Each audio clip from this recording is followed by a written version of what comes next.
In the southern part of the country, there is a city called Mahilaropayam. Not far from the city, there was a temple dedicated to Shiv. Hello and welcome to my channel. I am reading the tales of Panchatantra written by Vishnu Sharma, and today I started reading the story of the sadhu and the mouse. So, let's continue.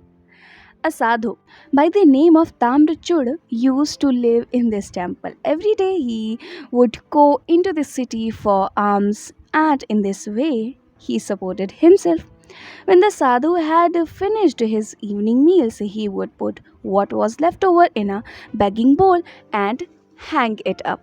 Then he would go to sleep. In the morning, he gave this food to the workers who, in return, cleaned and swept the living place. Now, one day, my friend, the other mice, said to me, Hiranyak, the sadhu is afraid that we will take his cooked food.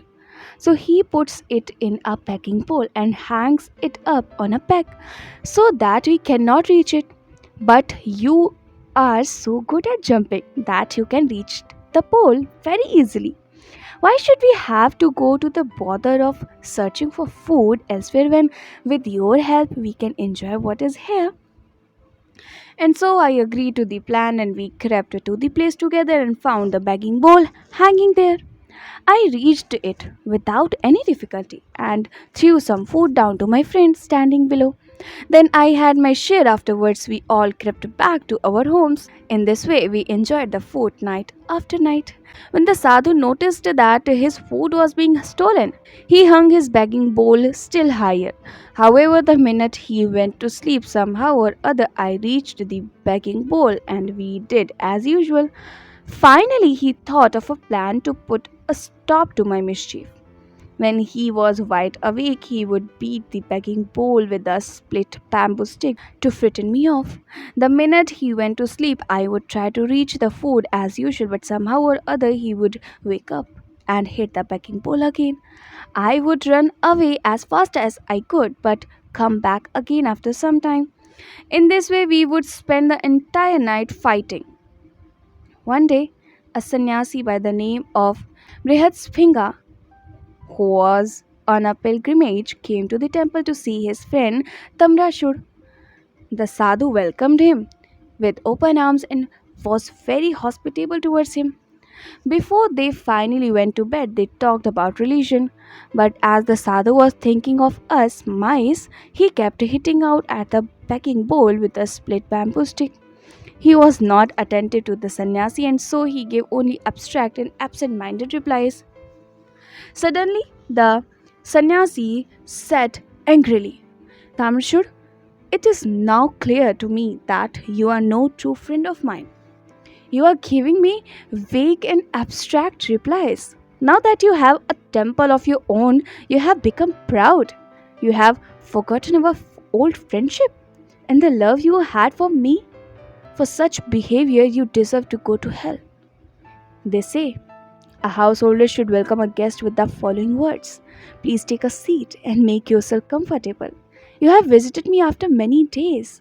Tell me what's the latest news. You are looking rather thin. Are you well? But a man who visits a house where his host, seeing him enter, continues to look absent mindedly here and there and on the ground and answer with only half his attention, such a guest is an ox without horns. Indeed, I can't put up with such behavior. I shall leave this very minute and go somewhere else. Tamshur was shocked to hear the sannyasi talking like this, and he said to him humbly, Bhagwan, please don't talk like that. You are my dearest friend. Please listen. I shall tell you the reason for my inattention. Every day, whatever is left over from my food, I put in a pecking bowl and hang it high on a peg. But there's a mouse that somehow or other manages to reach it. He eats something from it himself, then throws the rest down to the other mice. As a result, in the morning there is no food for the workers and they refuse to clean the place. That's why I have been hitting this pecking bowl to frighten the mice off. This is the only reason for my lack of attention to you. For jumping, this wicked mouse even puts a cat and a monkey to shame. The sannyasi asked, "Do you know where the mouse lives?" Sadhu said, "No, I don't know." The sannyasi went on, "Well, this mouse, wherever he may be living, must certainly have accumulated quite a lot of food, and this gives him a feeling of exaltation and consequently the energy to jump so high. They say when a man is wealthy, he becomes elated and his energy increases. For every action, there is an explanation, as they say. Mother Santili had a reason. When she tried to change the husked sesame seeds for unhusked ones, the sadhu asked, "How was that?" And the sannyasi told, "But I'll tell you in my next video." Till then, keep listening beautiful stories and keep smiling.